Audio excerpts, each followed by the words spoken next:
Welcome everyone to the Answers On series, Davos 2020. I'm Axel Threlfall. Joining me today, Andy Baldwin, Global Managing Partner for EY, and Brian Peccarelli, COO of Customer Markets for Thomson Reuters. Great to have you both with us on the balcony. Now, AI, skills gap, reskilling, these are subjects we've been talking about for a long time. So and we're going to talk about them again today, but I don't want our viewers to think that we're just rehashing old stuff. I want to find out really how much momentum there is in each of these spaces. So let's start with AI. Is it, Andy, fair to say that the dystopian version of the future hasn't really materialized in your profession?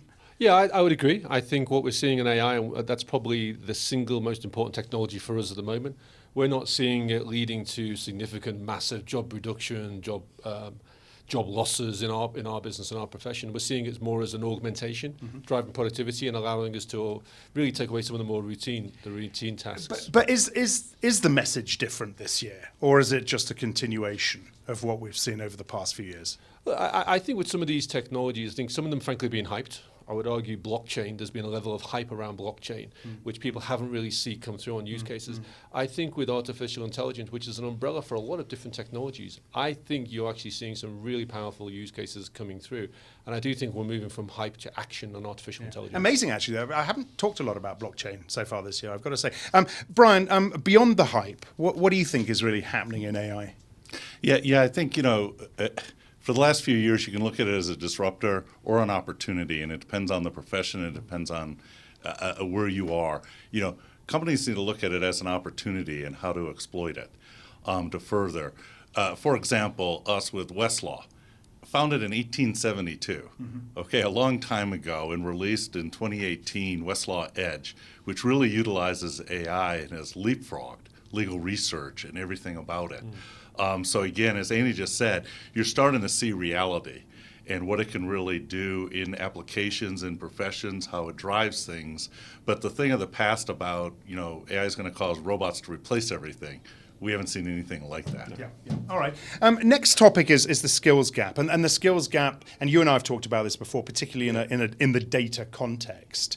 How wide is that now in your context, the accounting context, and are you successfully narrowing it?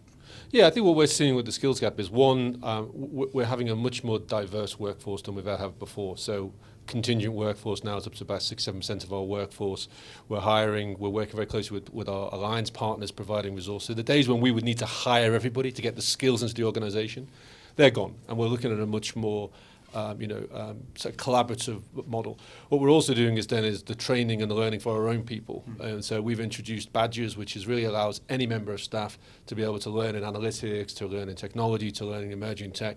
We've got 57,000 people self-learning using Udemy, which is an external firm we brought in to provide that. So it's an area that we're sort of very focused on, very active on, but we're recognizing that there's an incredible demand for these skills, which means we've got to take a more diverse view where we're going to source them from. And what are we doing at Thomson Reuters, Brian? Because I think, if we're going to be zealous about giving the customer what the customer wants, we need to have people who have the right skills.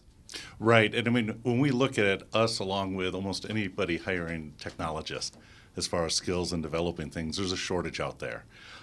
So we face it, everybody faces it. What we're looking for now as a competency is agility in people that we hire. Agility to change, agility to move on a dime and adopt new things, new ways of working, new technologies, and to shift. And I think that's become a core competency that wasn't necessarily there not too many years ago. So the troops on the ground, the workers, need that agility. That's what you're saying. You guys at the top are saying, but we need to see that agility at the top as well. That's critical. We need to be able to see an ability for leaders to hold their hands up and say, actually, I could use a little bit of help in this space as well. Yeah, absolutely. And this program around badges, that's open to all of our leaders, and we're encouraging all members of the main board to actually register. And are they doing it? Yeah, they are doing it. And also I'd say what we're seeing is we're bringing in a more diverse set of experiences and backgrounds, not just into our global executive, but also into all of our management teams, of people with a stronger technology backgrounds or people coming in from different experiences, not just from the classic accounting or tax side of the business.